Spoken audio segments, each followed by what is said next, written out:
看你表现了啊，好，小安子，好，豆腐挺高。我们反向发完 offer 来，我们回到了这个职场话题的创造者麦包老师这里啊，就是你看，就是有这么多丰富的领导，然后还有这些的故事，然后就想问麦包老师，许七安的这些领导们，这些故事是不是都来源于你以前上班时候的一些经历？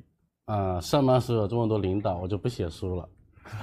为什么写进书里面？就是因为现实里得不到，没有好爹呀，也没有一个羚羊公主。那都在大凤里面实现。对，好，那就聊到这儿，就想说问问麦包老师，就是当时是在什么样的契机之下，才决定了说要创作大凤打更人这个故事呢？当时其实写大凤之前，我面临一个转型的问题。你也有转型的问题啊？有。哇哦！然后当时选择写仙侠，但是南平的仙侠大多都是打怪升级，然后我本人其实不适合写那种，也不喜欢。然后后来就花了很长时间去找灵感，最后觉得我可以把仙侠跟探案融合，然后就有了大凤打更人。哇，就特别成功，大家包括我们都是书粉。然后呢，就也问一下麦包老师和弟弟，就是在你们眼里啊，就是一个小说，一个影视剧，这许七安是一个什么样的人？弟弟先来，我先来啊。或者麦包老师先来也行，让听听我小说里面他认为的许七安。大先来吧。麦包大。我觉得目前为止，王鹤棣就是我要的许七安，他俩有个共同的地方就是。都是表面比较吊儿郎当，不太正经，有点逗逼，对吧？其实就性格很活泼，但他骨子里是那种正义热血。许七安，我给他定义的是侠士，就他其实，像长国公那一段，其实就是他在自己的前途跟心中坚持的侠义之间，他选择了后者。就一诺千金重嘛，他最后还是。放弃了自己的那些前程似锦，他选择遵循自己本心，然后把国公咔斩了。然后王鹤棣呢，我天天在追剧，他给我的感觉就是他把许七安的活泼的比较逗逼的一面全演出来了，然后真正遇到事的时候，他眼神马上就变了。就目前好几幕，比如说妹妹被欺负了，然后像最近更新到那个平原博那案，对，他遇到事马上就吊儿郎当气质全没了，就马上热血起来，马上正义起来了，这是他演的特别好，就是你想要的许七安。对对对。好，那弟弟聊聊呢？你觉得你的许七安是什么样的？首先很开心能够得到麦包大大的认可。我觉得我心目中的许七安就是一个看似有很多毛边、很多缺点，然后平时那种不着调，像麦包老师说的一样，很调皮的这样一个少年吧。但他的心中就是有自己的坚持，就像他的台词一样，我虽是个小人物，但亦有自己的坚持。三观很正，眼睛里面容不得沙子，然后当有不好的事情和不公的事情的时候，他是最有勇气和最热血敢站出来对这些不公说不的人，和去这个叫什么反抗这些不公的人，所以一个有侠气的热血笨蛋。好的，这也是羚羊公主会喜欢的点。那我们说，如果用一个词来形容大凤打更人，然后大家首先会想到的词儿是热血。那我想问一下麦包老师，在你看来，热血这个词儿的意义是什么？我觉得换侠士会比较好一点，因为热血的话，它不足以形容许七安这人物的内核。侠士就是我其实一直。他是我给他塑造的内核，因为侠之大者为国为民嘛。然后包括刚才说的长国公那一段，许七安其实他外表是个当官的，他骨子里其实是个侠士。他包括他之前是警校毕业，但后来自己出去创业了，他其实心里就是这种偏游侠那种性，他喜欢自由，然后他是那种自由新政者吧，他就是就我觉得正确的事情，我一定要去做，我不管你那些什么秩序啊什么的，你哪怕告诉我说程序正义更重要，那我也毫不犹豫选择结局正义。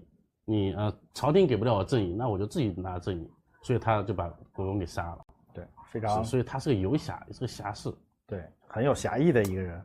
那就是说，我们都知道说临安公主这么看重人才，然后今天想要问一个问题，说麦报小郎君老师也是我们阅文的白金作家，那如果说他想要加入你的门下的话，你想给他安排一个什么样的职务？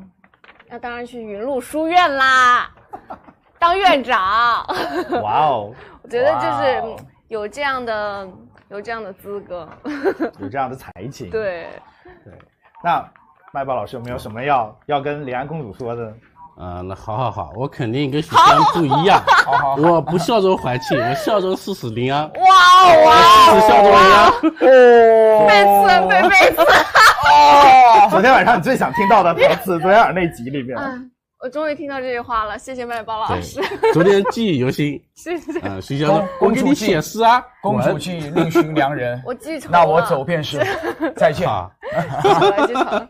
好，那我们说临安公主除了麦报老师和许七安之外，还有什么其他的角色你想也招到麾下的吗？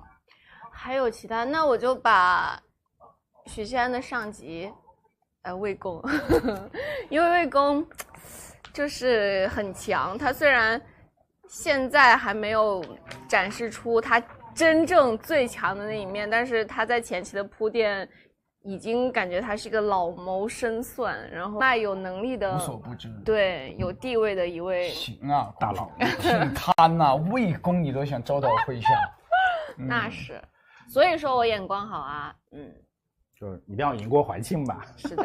本来我刚刚想说给大家推荐一下我那个左膀右臂宋霆锋、朱广孝啊，那你留着吧，入不了公主的眼呐。公主要就要大的。对，好。那我们问一下弟弟和麦包老师啊，就说许七安在大凤本来想说要说靠写小说来发财，但他最后放弃了。那如果说许七安又回到现代，他回到杨凌这里，你觉得他能靠写网文实现他的发财梦吗？就是那问问弟弟说，如果这样的话，你会想写什么样的小说？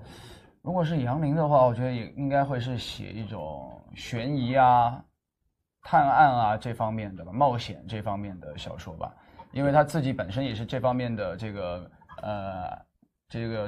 重度爱好者，然后也有一个当警察的梦想，所以这个我觉得是非常适合杨凌的。剧中杨凌啊，那我们已经有成功作品，这个非常受欢迎的麦报老师，作为这个过来人，有什么可以建议给到许七安呢？每天都要加更哦。就不能断更，不能断更，还得加更。好的，还得加更，加更。对，天哪，这是我写作期间读者对我唯一的要求。今天怎么没加更啊？催更哈的，日日被催更的麦报老师。那我们也正好是元旦，刚过元旦嘛，然后就想说，在新的一年里，在工作上，然后许七安和临安公主有什么彼此的这个新的工作目标吗？可以要求一下。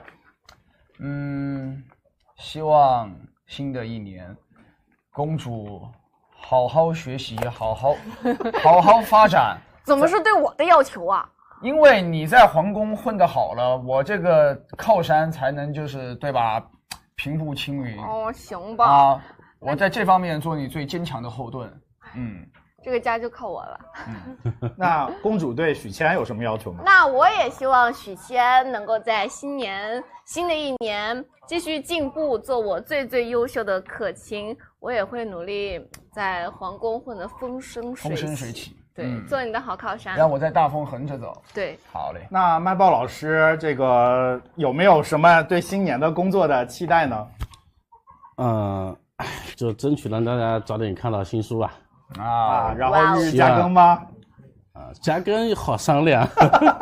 期待。是，你们新书在找王鹤棣演我主就得加更。哇哦！好，期待。那我们先这个问答的环节告一段落啊，然后我们现在来听一下这个，就是网上各位观众在我们这个已经播到现在，对我们两位主演的一些弹幕和评论，然后想让两位来给我们读一下。来，这个我们给一下弟弟来先看一下，然后还有我们临安公主。谢谢啊，来弟弟。